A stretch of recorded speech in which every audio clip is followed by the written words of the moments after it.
Yo, c'est HR, votre chroniqueur. Alors, je viens de voir le nouveau film avec Roche Dizem, Elias.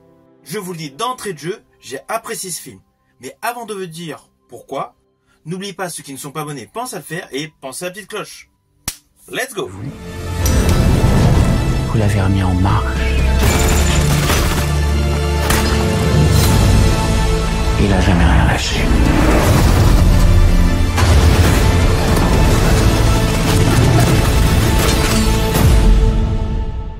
Alors, après avoir vu ce film, vous êtes obligé de penser au film Man on Fire avec Denzel Washington.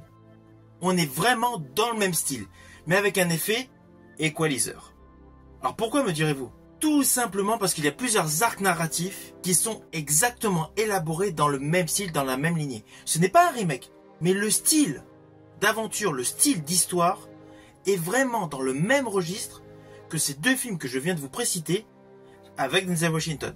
Et d'ailleurs, juste en écoutant l'histoire, vous allez comprendre que si ce film avait été tourné aux États-Unis, forcément, dans le rôle de Roche Dizem, nous aurions eu Denzel Washington. Car l'histoire est la suivante. Alors dans ce film, Roche Dizem interprète le fameux Elias, un ancien soldat des forces spéciales qui, avec des soucis de santé, est devenu paranoïaque depuis qu'il a servi en Afghanistan. Assez rapidement, il est recruté pour assurer la sécurité d'Amina et de sa fille Nour. Alors pour la petite histoire, Nour est une fille capricieuse. Ainsi, cette mère de famille avec sa fille ont fui les Émirats Arabes Unis et ont trouvé refuge dans un château français. Naturellement, je vous l'ai fait de manière très simplifiée, car il y a plusieurs arcs narratifs qui se dégagent autour des séquences d'action et surtout quelques retournements de situation. Mais honnêtement, dès l'ouverture de ce film, on sent qu'il y a un côté émotion et un côté action. L'ouverture de ce film nous présente l'acteur Roche Dizem en tenue de soldat, en train de se rendre à des talibans. Et en un claquement d'images, nous retrouvons le fameux interprète perdu dans ses pensées. Sur le plan social, le personnage Elias est au plus bas, il vit dans un foyer, d'ailleurs il quitte assez rapidement ce foyer et accepte donc le fameux emploi que lui propose un ex-ami de sa jeunesse. Alors la villa est somptueuse, vous le voyez d'ailleurs dans la bande-annonce. La femme et la fille qu'il doit protéger vivent totalement dans l'opulence, ce qui occasionne justement des petites crises de nerfs, un côté donc casse-pied de la jeune fille de 13 ans. Il y a naturellement un commando qui va arriver dans cette maison, dans cette demeure.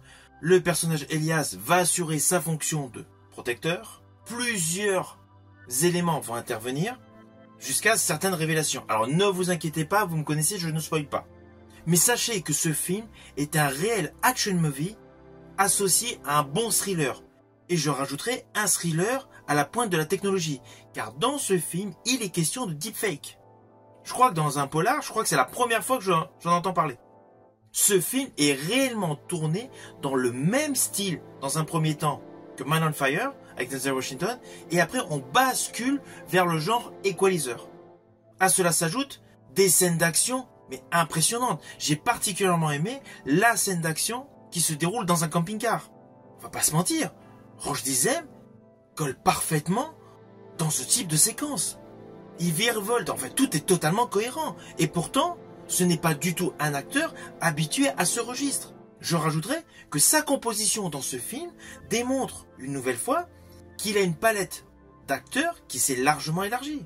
Il fait partie de ces acteurs criant de vérité dans leur rôle, dans leurs interprétations, et qui vous donnent envie de vous immerger dans l'histoire dans laquelle il joue. Alors il y a une petite séquence, lorsqu'on le voit en haut d'un building, habillé avec une certaine tenue, on est obligé d'avoir la petite idée, la petite vision de Tom Cruise dans Mission Impossible.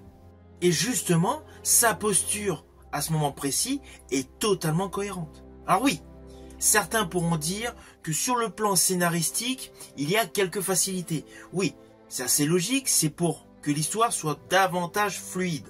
Mais chaque plan séquence, chaque scène est superbement tournée.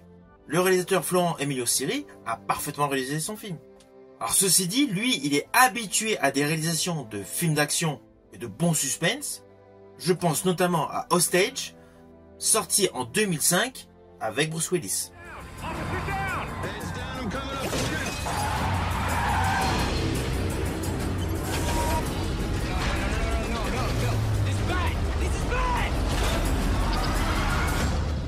Et un autre film avec une ambiance radicalement différente, mais qui était parfaitement maîtrisée, je pense à L'ennemi intime, avec Benoît Magimel et Albert Dupontel, en 2007. Vous devriez aller les rejoindre.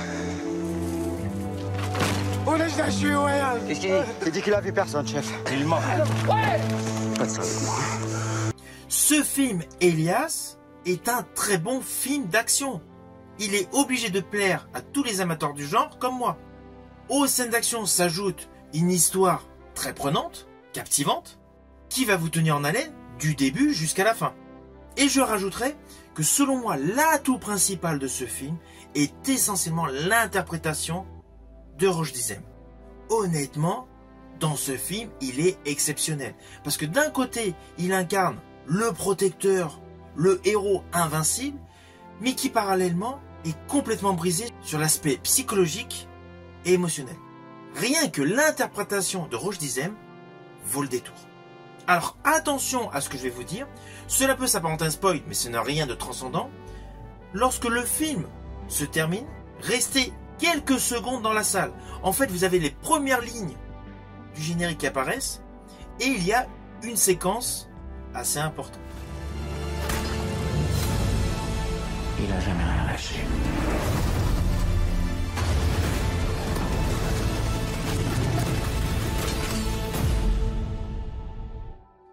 Alors au final, naturellement, c'est un film que je vous invite à découvrir. Essentiellement, si vous êtes amateur de tous les action movies avec Denzel Washington. On est vraiment dans le même style, que ce soit en tant que jeu d'acteur qu'en réalisation. Si vous avez aimé ma vidéo, n'oubliez pas, petit pouce vers le haut, pensez au partage. Quant à moi, je vous dis à bientôt pour une prochaine vidéo.